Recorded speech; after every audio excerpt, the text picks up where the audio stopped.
Nuevamente, bienvenidos a esta cuarta semana, a este cuarto bloque de nuestra materia.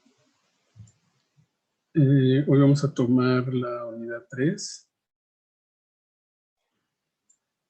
a iniciarla con 4 de sus puntos, que son los antecedentes históricos del ambiente económico de México, el ambiente económico de México como tal, el análisis sectorial y la apertura comercial de nuestro país. La idea de este video y de los apuntes que tienen es tener una serie de datos sobre estos puntos y en especial el video, pues usaré un poco más de gráficas para explicar estos subtemas de la unidad 3. Entonces, para iniciar, veremos los antecedentes históricos. Y lo estoy haciendo desde, digamos, los 60s para no ir hacia atrás.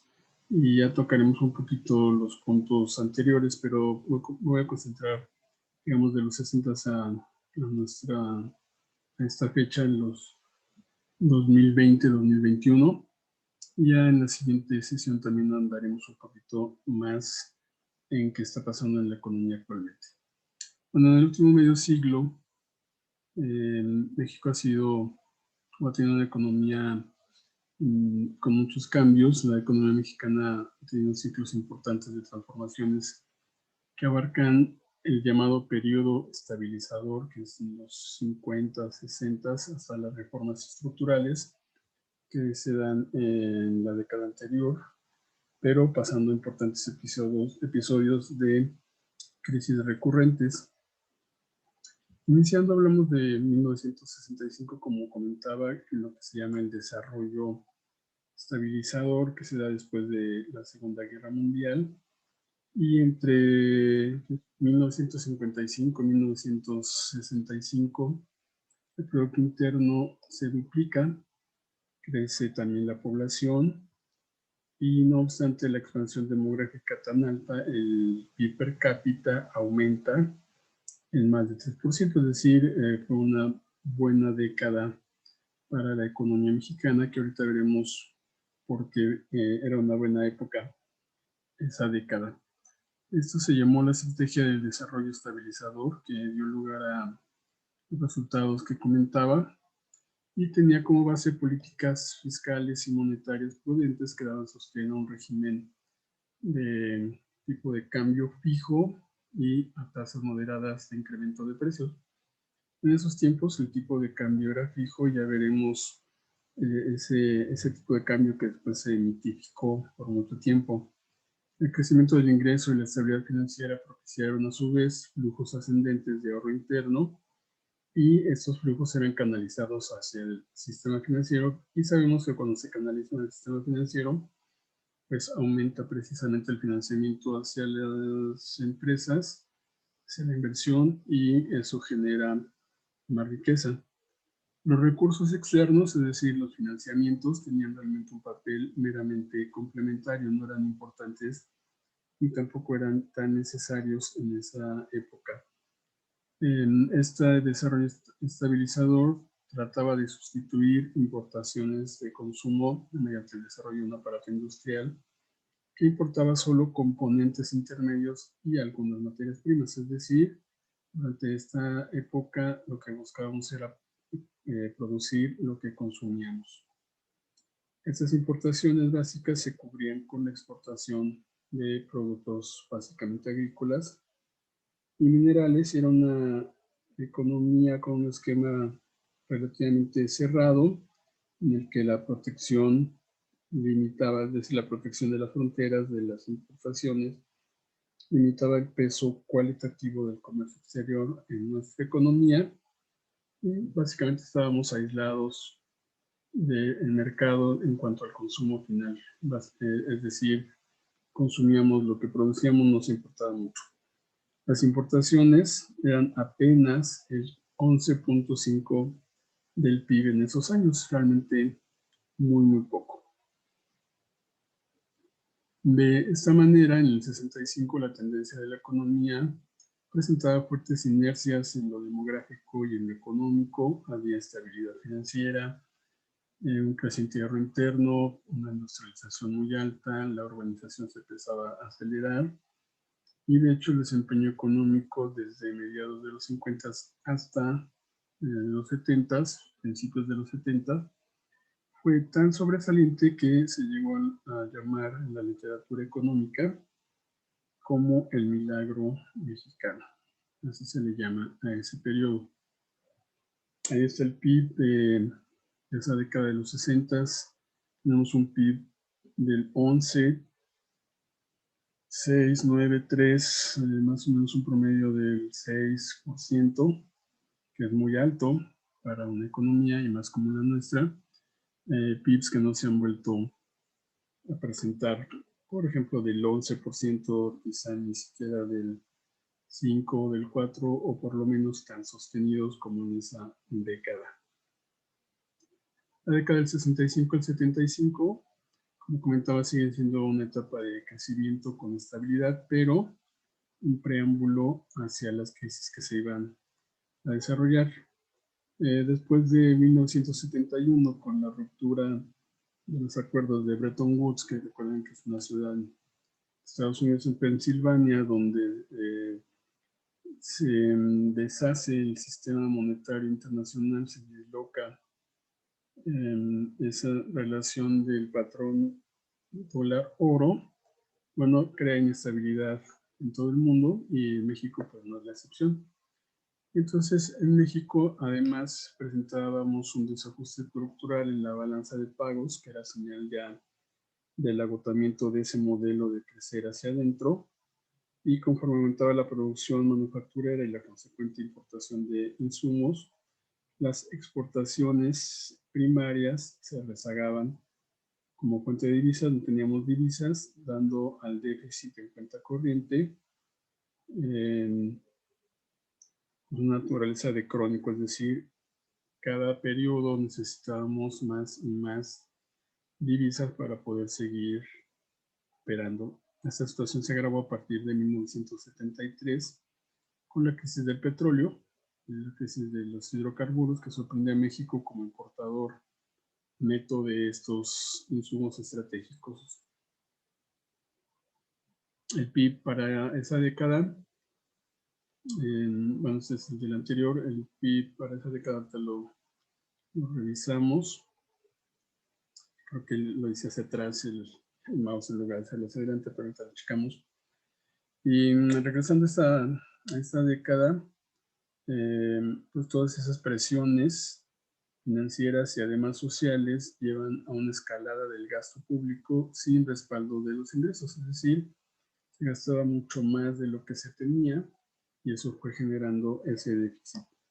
De esa forma, durante la primera mitad de los 70, el déficit se eleva, se rompe con la prudencia fiscal, que era una característica del desarrollo estabilizador, que era básicamente gastar lo que se tenía del respaldo de ingresos. Estos últimos gobiernos en los 70s empezaron a gastar más de lo que se ingresaba y empezaron a generar un déficit importante.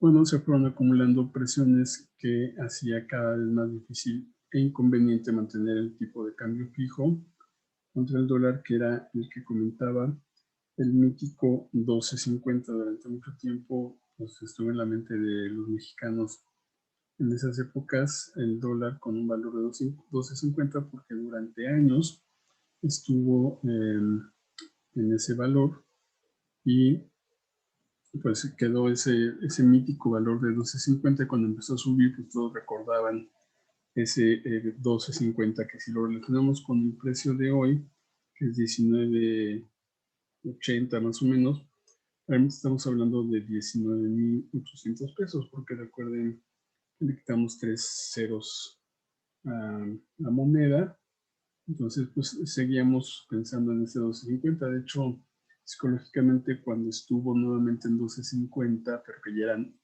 12.500 pesos, mucha gente pensaba en que habíamos regresado a ese 12.50.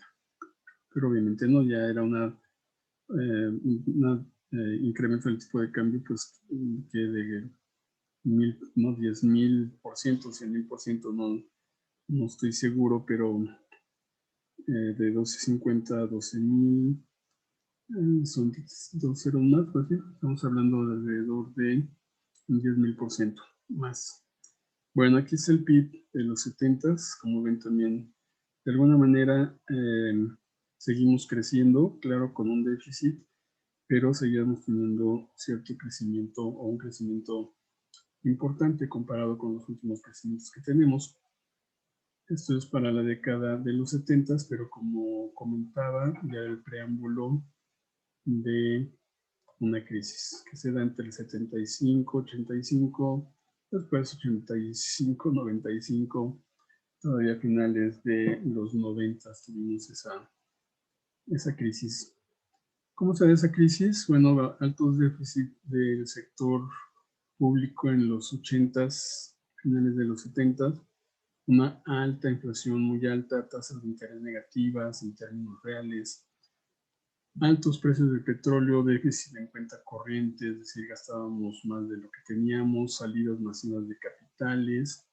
Todo eso esto hizo insostenible el tipo de cambio fijo y en el 76, después de 22 años, el peso sufrió una devaluación de casi 100%.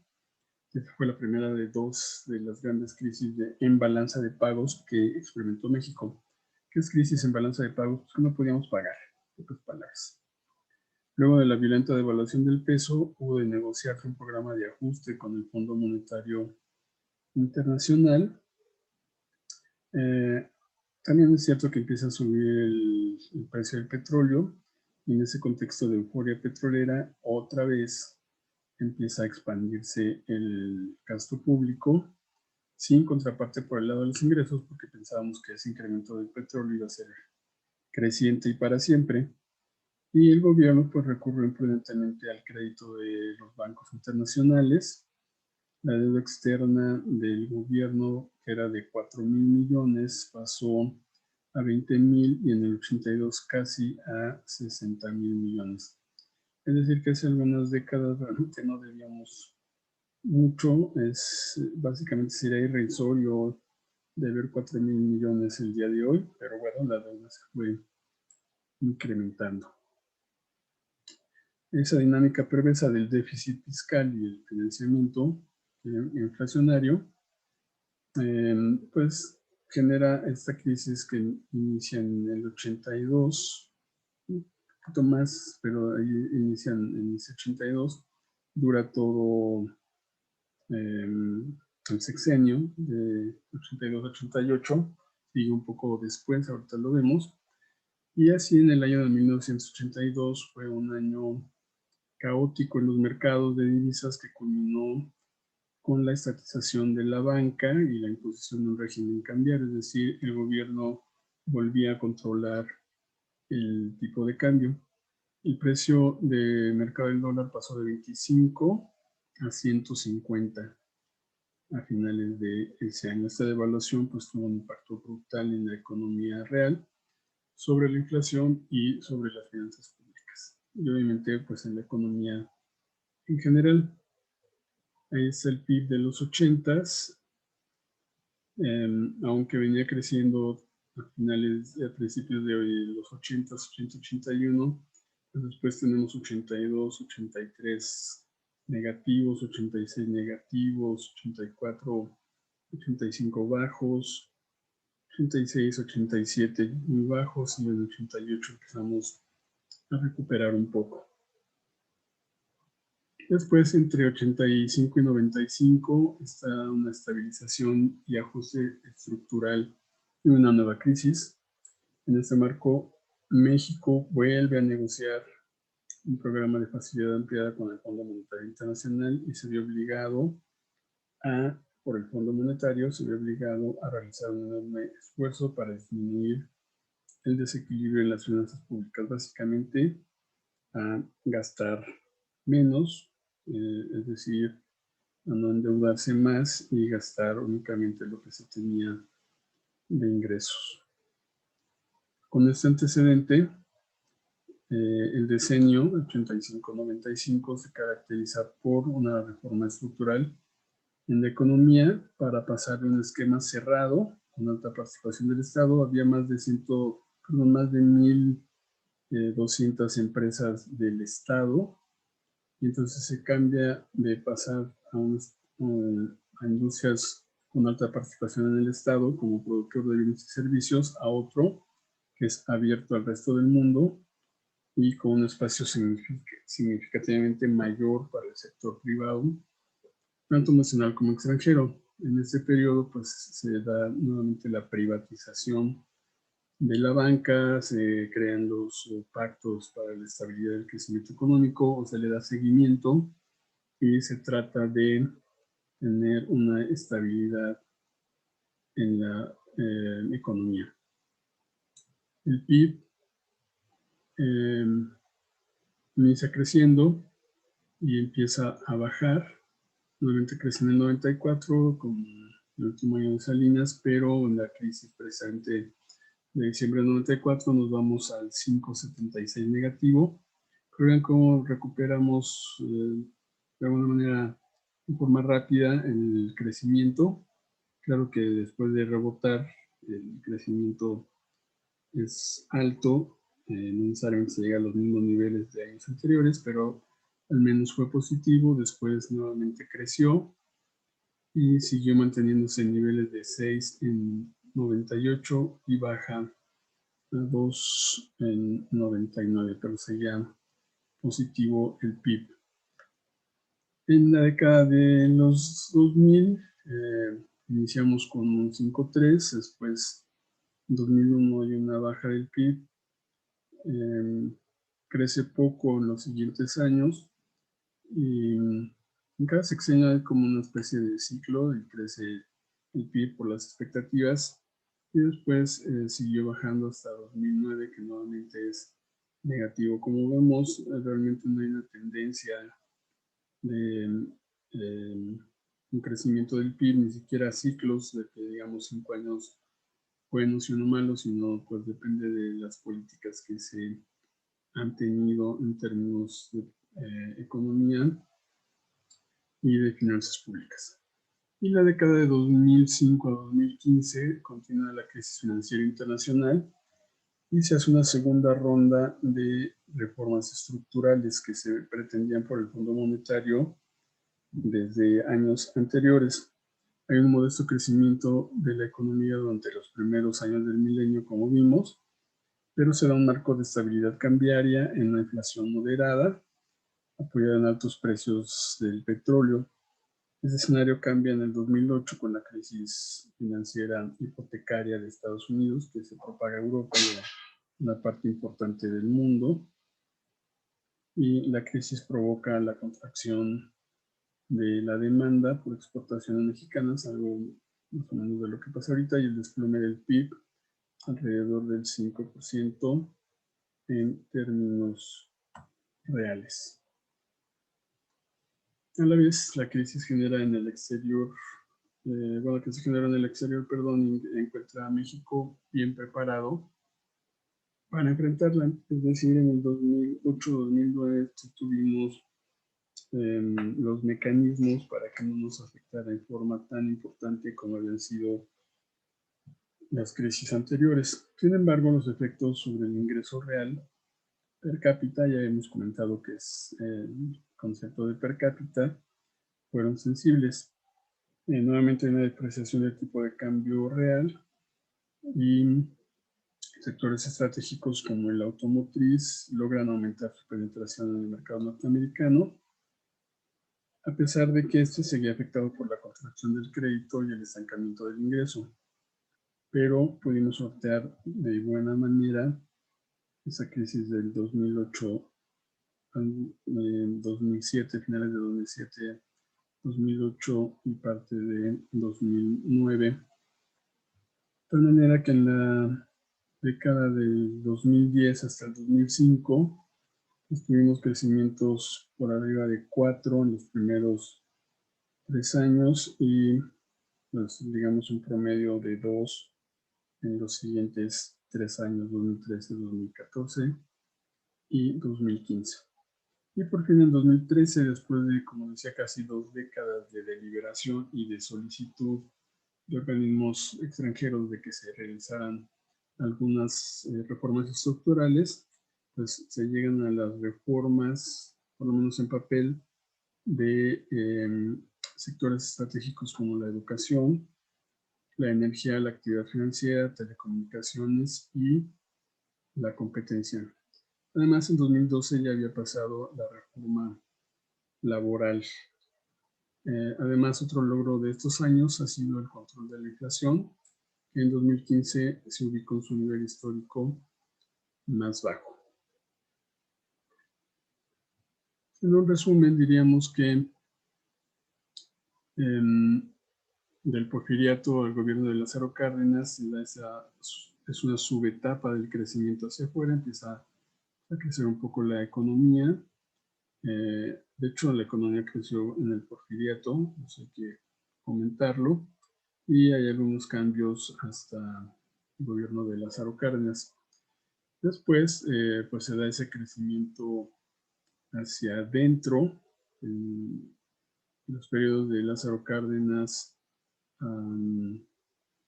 Gustavo Díaz Ordaz, y después pues está Miguel de la Madrid en el 82, pero antes Luis Echeverría y José López Portillo pues también fueron los artífices de las primeras crisis que tuvimos y que siguieron consecutivamente con los demás presidentes. En el 82 México dio el primer paso a la adopción del modelo neoliberal, se dan todas las crisis que comentamos, que acabo de comentar, y nos incorporamos a lo que era el GATT, que hoy es la Organización Mundial de Comercio. En el siguiente sexenio inicia la liberación comercial, es decir, el gobierno se deshace prácticamente de todas sus empresas, con dos propósitos: propiciar la estabilidad de precios y fomentar la competitividad de la industria nacional. Y el 1 de enero del 94 entramos en el Tratado de Libre Comercio de América del Norte. Después, en el sexenio 94-2000, sobrevino la más grave crisis económica que hemos tenido, bueno, a excepción de la que estamos pasando, con un aumento en el déficit, sobrevaluación del peso, insuficiencia en el ahorro interno. Son diferentes, como ven ustedes, los argumentos. Esta crisis es más fuerte, no están en las mismas condiciones, pero bueno, tampoco las medidas han sido muy adecuadas. En el 95 se hace el rescate financiero de los bancos y ya para el 2000 los indicadores económicos son muy favorables y hay una estabilidad macroeconómica que más o menos hasta la fecha o hasta hace 2 años se venía manteniendo. Después, del 2000-2006 se mantiene el modelo neoliberal, llamado así.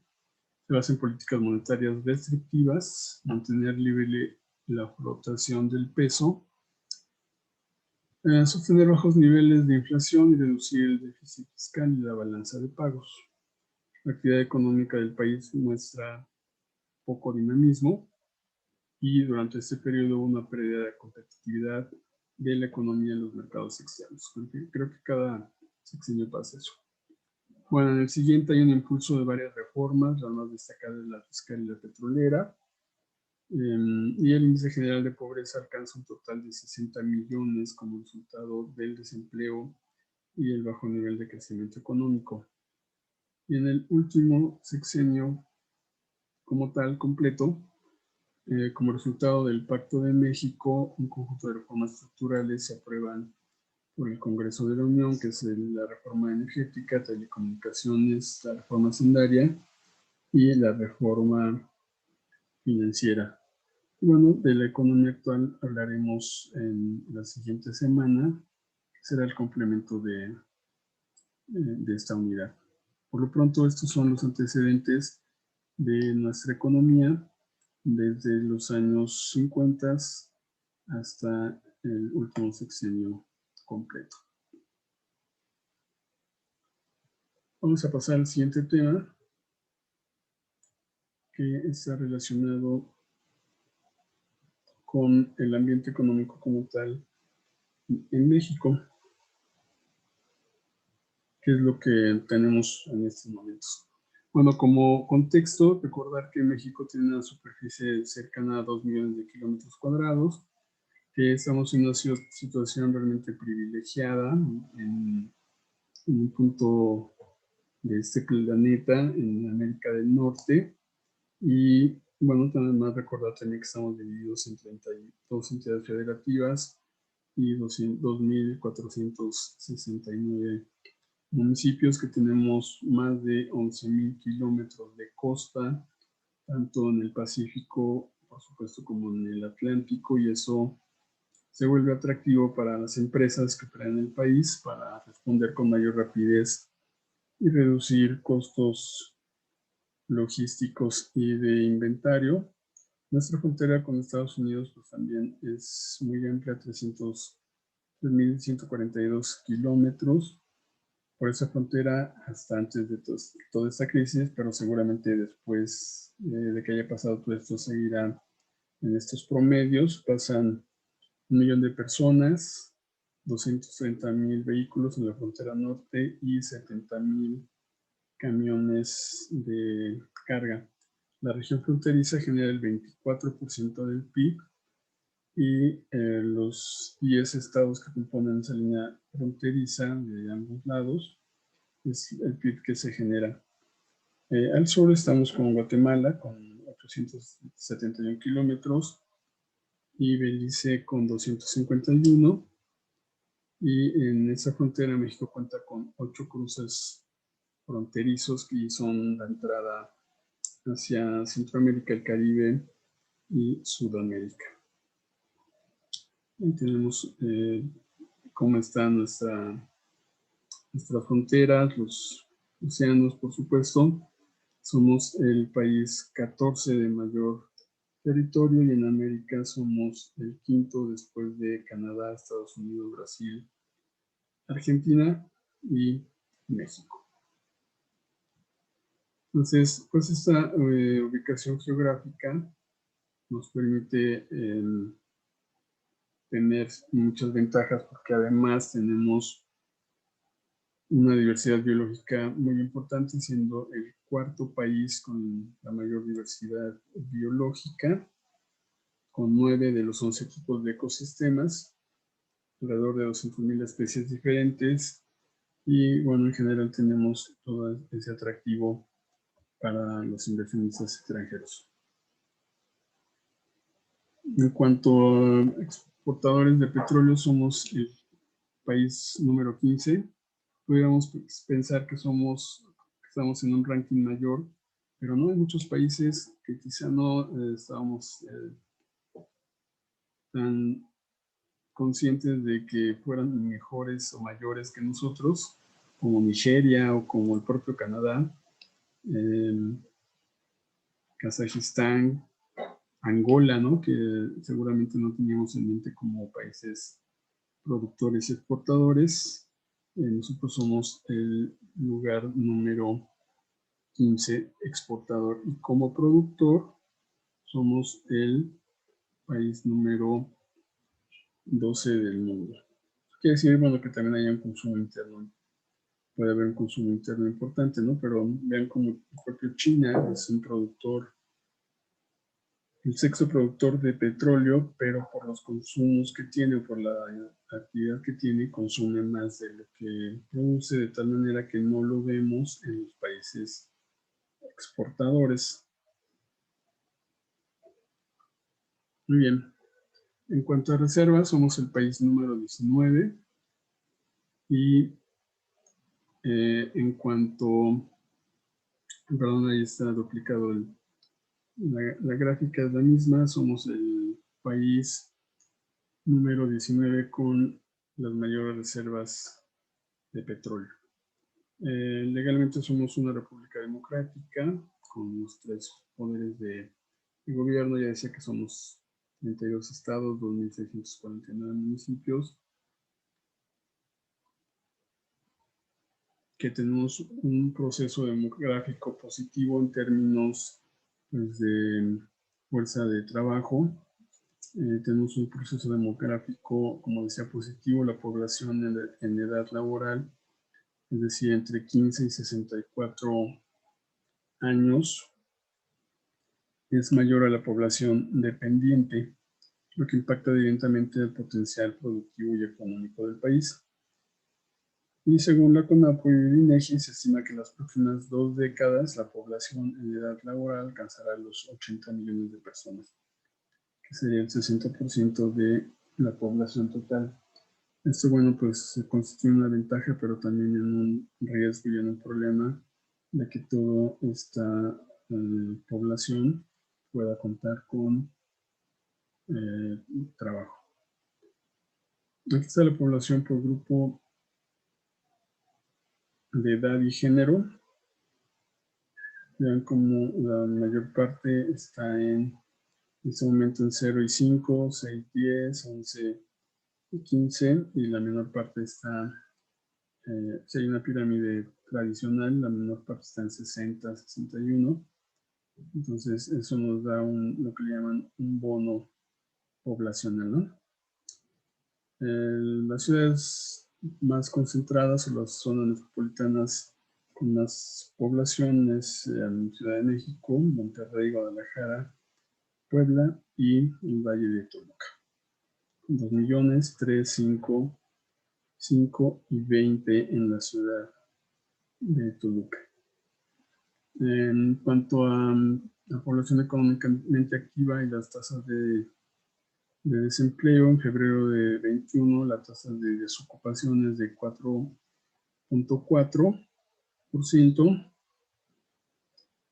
Y bueno, aunque es baja, el problema de nuestro país en términos de economía es que una gran parte de la población trabaja en el sector informal y por un lado no tiene en general las prestaciones sociales y por otro, que me parece muy importante, pues tampoco tributa en forma directa básicamente el ISR, no pagan impuestos. ¿Por qué se considera como empleo? Porque, bueno, la encuesta nacional de empleo, la pregunta es si andas buscando trabajo, y si alguien anda buscando trabajo, pues se considera desempleado. Cuando alguien tiene un empleo informal y le preguntan si busca trabajo, pues generalmente la respuesta es no, porque ya lo tienen y entonces pues se considera como empleado. Eso quiere decir que el 4.4% que se comentaba ahí en marzo sí es el que no tiene empleo, pero es preocupante que más de la mitad de los empleos no son formales. Entonces, como comentó, más de la mitad de las personas que trabajan no pagan impuestos y eso pues perjudica toda la economía porque sí utilizan servicios, pero no los pagan.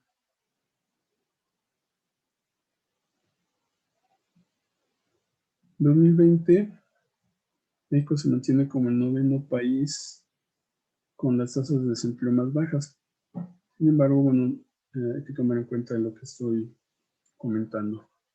Entonces, estadísticamente se ve bien, pero en términos de seguridad, de impuestos, pues no estamos muy bien. Ahí está donde estamos situados en cuanto a empleo, por arriba de Inglaterra, imagínense, de Nueva Zelanda, Suiza, Eslovenia, de propio Estados Unidos, de Grecia, Colombia, España. Pero la idea es lo que comentaba, no son realmente trabajos, primero, formales y segundos de calidad. Alemania, Corea del Sur, Holanda, Polonia, Japón y la República Checa están por encima de nosotros. Bueno, desde 1919, es un reporte obviamente del gobierno federal a través de manobras, el que estamos comentando, o el que estoy comentando. Desde 2019 la economía mexicana es la segunda más grande de América Latina y la 14ª a nivel mundial y ha venido creciendo de manera constante y sostenida gracias al seguimiento de políticas económicas de largo plazo. Esto es parcialmente cierto, ya lo veremos, porque realmente no hemos crecido. Veníamos creciendo, pero a partir, de hecho, del 19, más bien hemos tenido alguna baja. Sí podríamos ser la segunda más grande de América Latina, pero hemos tenido bastantes problemas en este periodo. Han crecido algunos sectores, han bajado algunos otros, pero bueno, ya veremos cómo si a partir de 19 con el COVID y la inercia que se traía, hemos tenido una caída fuerte en el Producto Interno. Como aquí se aprecia, el crecimiento pues fue negativo en 2019, en 2020 también. Y bueno, veremos cómo viene a darse la recuperación, no sé si en este año o a partir del siguiente, pero bueno, los analistas, y eso lo tocaremos en la siguiente semana, en la siguiente sesión, pues no están muy seguros de que podamos recuperar en forma importante el crecimiento, e incluso los analistas comentan que al final del sexenio apenas llegaríamos a recuperar lo que teníamos al inicio del mismo. La economía global tuvo una contracción importante en el 2019. Nosotros caímos menos 0.1 en cuanto a crecimiento, hubo una caída del casi el 10%, como recordarán, y países como China incluso pues, apenas crecieron un 2% cuando venían creciendo entre 7 y 9%. En cuanto a la política monetaria, el Banco Central, que desde el 94 es autónomo, pues se ha mantenido una política monetaria enfocada a garantizar el poder adquisitivo del peso, es decir, a controlar la inflación y a tener un manejo de esa política monetaria correcto para que precisamente la inflación no se incremente. Sin embargo, bueno, pues si bien aquí están las tasas de inflación y venían manteniéndose históricamente bajas, desde, por ejemplo, el 90, que estaban en 28%, hasta 19, 18, que estaban en 3 y fracción, han venido bajando, pero hoy, al día de hoy, que es 9 de mayo, está el reporte de inflación del mes de abril, y ya abril traemos una inflación anualizada del 6.8. Esto está entre 3 y 2 puntos arriba del objetivo. El objetivo desde hace varios años es estar entre 3 y 4%. Estamos 3 puntos arriba del 3 y 2 puntos arriba del 4. Habrá que ver cómo hace el Banco de México, cómo hace el gobierno federal, Secretaría de Hacienda, para poder disminuir el crecimiento, el ritmo que tiene la inflación, que por supuesto tendrá que bajar en los siguientes meses para que se pueda lograr el objetivo. Si no baja, pues estaremos ante algunas disyuntivas como subir la tasa, créditos más caros y demás. En cuanto a reservas, pues el país se ha acumulado una cantidad importante de reservas. Tenemos 195 mil millones a marzo del 2021. Así han venido creciendo las reservas desde el año 2000, una cantidad importante, un crecimiento muy importante, prácticamente del 300% en estos 20 años. Bueno, eso es una buena señal para nuestra economía. En cuanto al indicador ARA, que es el Assessing Reserve Adequacy, del Fondo Monetario Internacional, que mide las potenciales necesidades de liquidez cambiaria, es decir, que necesitemos dólares, en pocas palabras.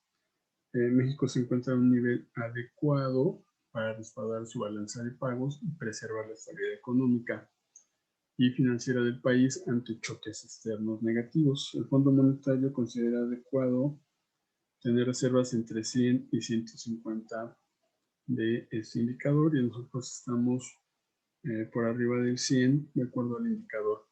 En ese sentido, nuestras reservas son bien manejadas y esa parte de la macroeconomía está bien en este momento en nuestro país. Como comentaba, México estamos en 116. Hay países que están un poco mejor, hay países que están con mayores problemas, por ejemplo, no problemas, pero con menores porcentajes.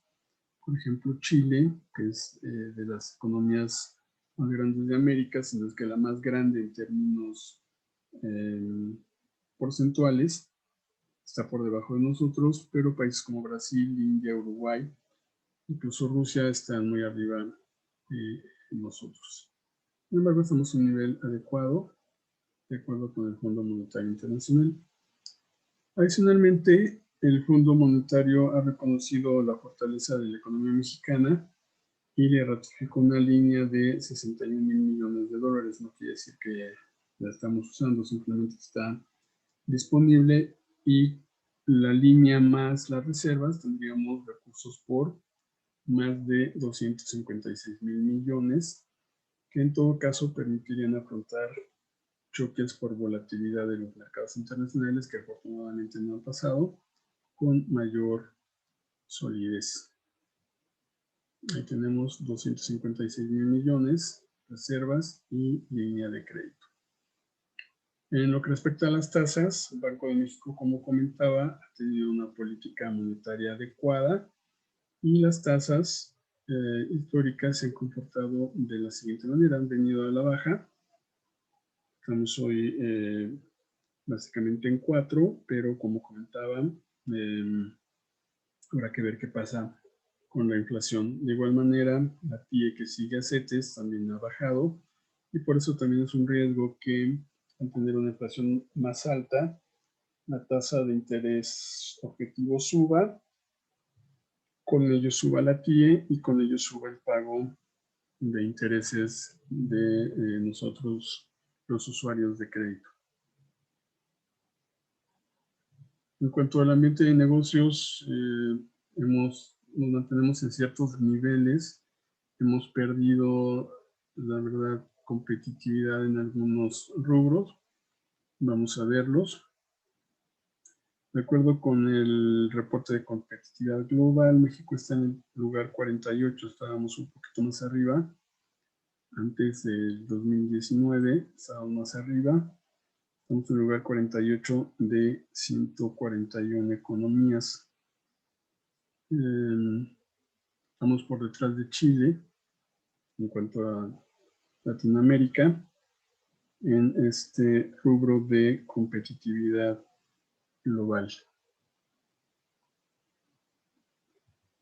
También estamos en el lugar 60 de 190 en el Doing Business, cuando estábamos en lugares más altos, digamos estar dentro de los 40, si mal no recuerdo, incluso menos. En años anteriores, este reporte pues, lo que indica es que tan fácil es hacer negocios en nuestro país y lo elabora Banco Mundial, cuánto tiempo tardan, qué trámites hay, qué tan complicado es, y estamos en el, decía, en el 60 de 190.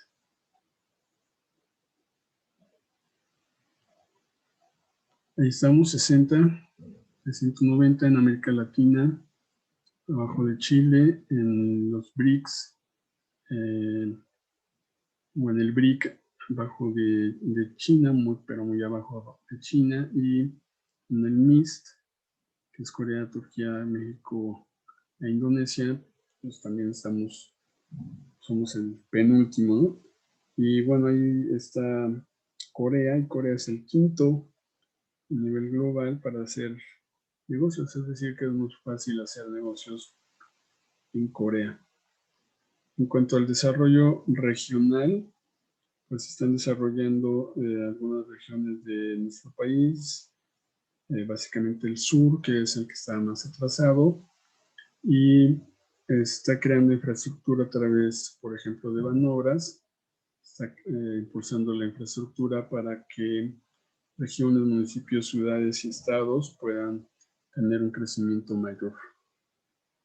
Y también México se ha vuelto un destino atractivo, ha sido un destino atractivo para la inversión en infraestructura. El día de ayer, precisamente, recibí una noticia de Forbes en mi teléfono de una, cierto, el viernes, de una inversión que va a hacer Robert Bosch, de $100 millones. Entonces sigue siendo un país atractivo todavía para la inversión extranjera, y también se están desarrollando, por ejemplo, carreteras, pavimentaciones y demás como parte de este apoyo a la infraestructura. Hay un compromiso para invertir en el sector por parte del gobierno federal, y en ese sentido, comparando la infraestructura de México a nivel internacional, estamos en el lugar 48 de 141 en el reporte de competitividad global que hace el Fondo Económico Mundial, como habíamos visto. Estamos en estas posiciones en cuanto a la inversión, en cuanto a la infraestructura.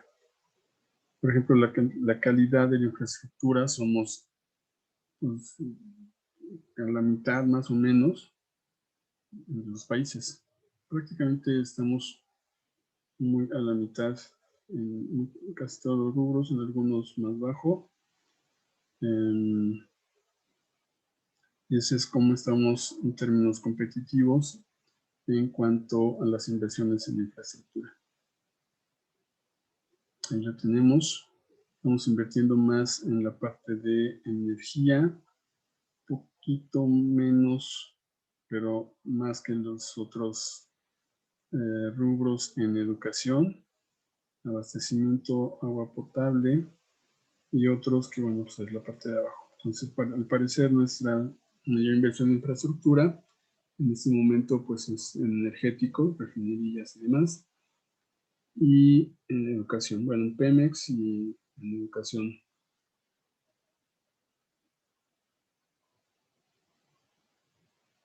Este es el reporte que comentaba. En cuanto a competitividad e infraestructura, hemos estado bajando en estos últimos años. En cuanto a calidad de infraestructura, somos el segundo en América, después de Chile. Así que, ¿cómo estarán los demás? Bueno, tanto Banco Mundial como el Global Infrastructure Hub, que es el GIH, resaltan la capacidad de México para planear, licitar y administrar proyectos de infraestructura, que es como estábamos comentando, lo que estaba comentando.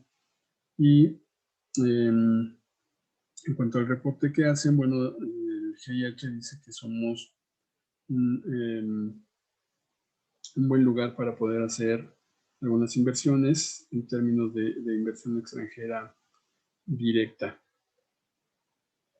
¿Por qué?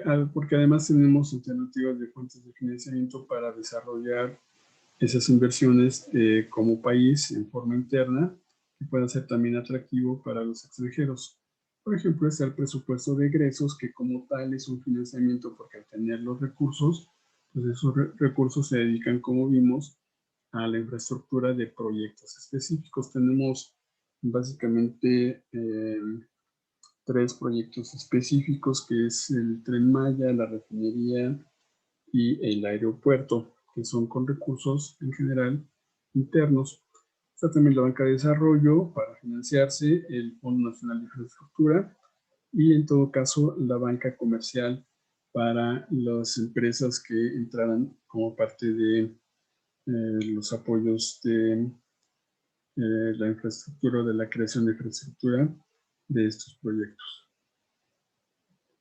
Y para ello está el mercado financiero, que también es, tiene un buen funcionamiento en nuestro país, con ciertos productos financieros como Ceburs, Fibras, CKDs, Serpis, o específicamente en el caso de Comisión Federal de Electricidad, la fibra Y hay también inversionistas privados que aportan capital para el proyecto de desarrollo e infraestructura de largo plazo, básicamente a través de fondos de inversión privados.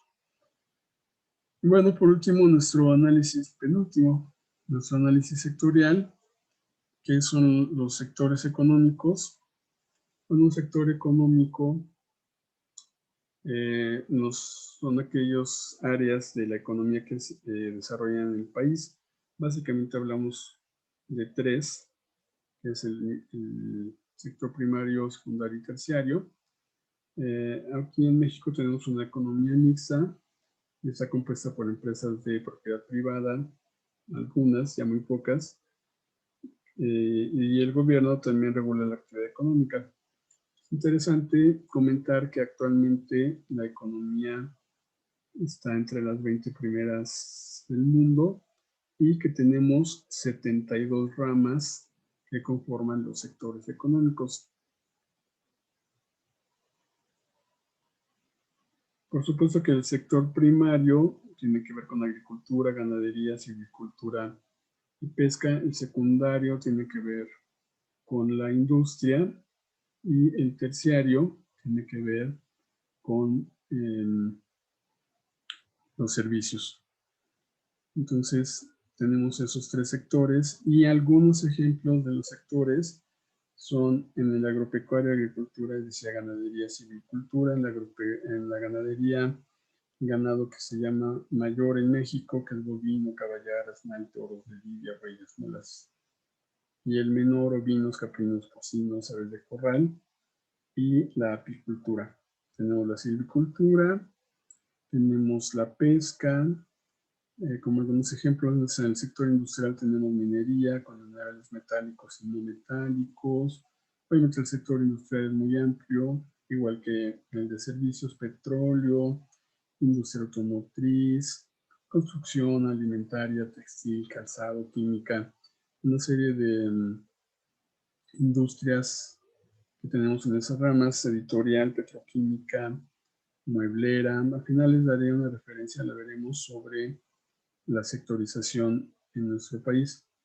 Y el sector de servicios financieros, profesionales, hotelería, turismo, transporte, telecomunicación, servicios personales, que también es de hecho es el más grande, y servicios gubernamentales como justicia, defensa, representación política. Tenemos servicios de ocio y cultura como el cine, teatro, música, deporte, de comunicación y otros servicios. Interesante y lógico además es que los beneficios de los sectores económicos o de producción es que sin estas actividades pues no sería posible abastecer las necesidades básicas de una región, de un país, y por supuesto generan empleo y generan los servicios esenciales para el desarrollo estable y progresivo de un país. Entonces, pues es obvio que son necesarios. Y voy a compartirles muy rápido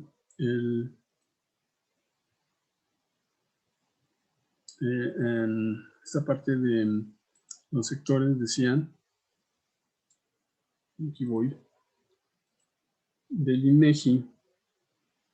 Este es el reporte de los sectores del INEGI.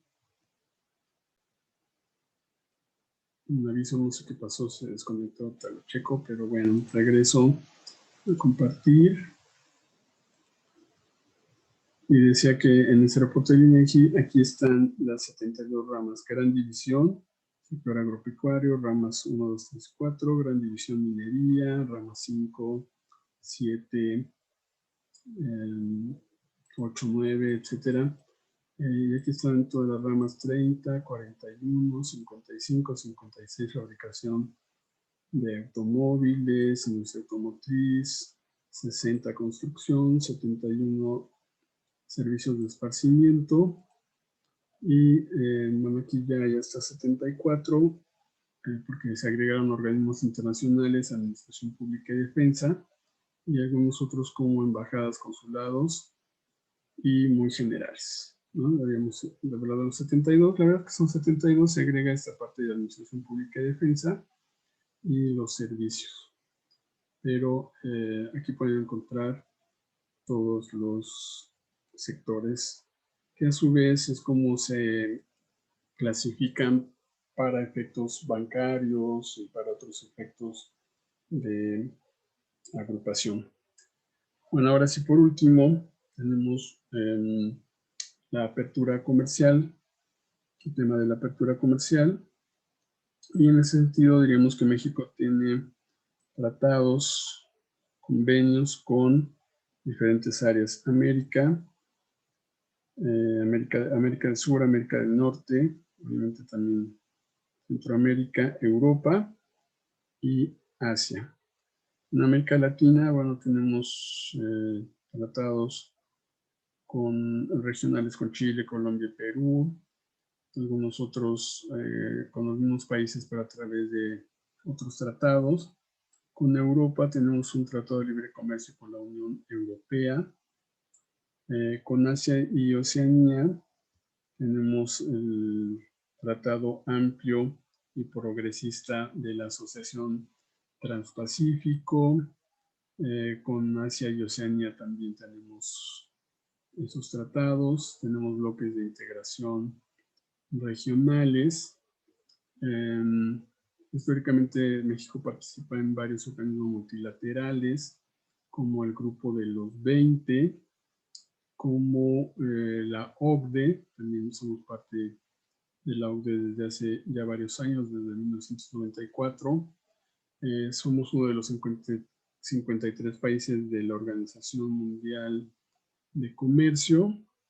Somos uno de los 21 miembros de la PEC, que es el Foro de Cooperación Asia-Pacífico. Es decir, tenemos realmente mucha interacción con el mundo.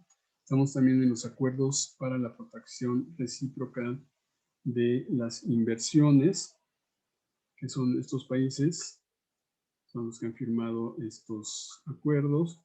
Y tenemos tratados en materia fiscal con más de 40 países de todas las regiones del mundo para fortalecer las relaciones comerciales de inversión y homologar la aplicación de impuestos y prevenir que se dupliquen gravámenes a las actividades económicas entre los países firmantes. Entonces, tenemos una serie de tratados y muchas relaciones a nivel internacional que también se convierten en una ventaja competitiva para nuestro país. Bueno, esta fue la primera parte del tema 3. Espero que haya sido interesante para ustedes. Seguiremos en contacto a través de la plataforma y pues me escucharán más bien la siguiente semana con la segunda parte. En cuanto a las referencias, ahí las tienen. Si gustan ampliar o revisar. Y bueno, para esta semana tendremos la actividad y les recomendaré algunas lecturas para ampliar algunos temas. Tienen que ver básicamente con cómo se aprecia la economía mundial y de México para los siguientes años. Que tengan una buena semana. Nos escuchamos en la siguiente semana, en el siguiente bloque. Hasta luego.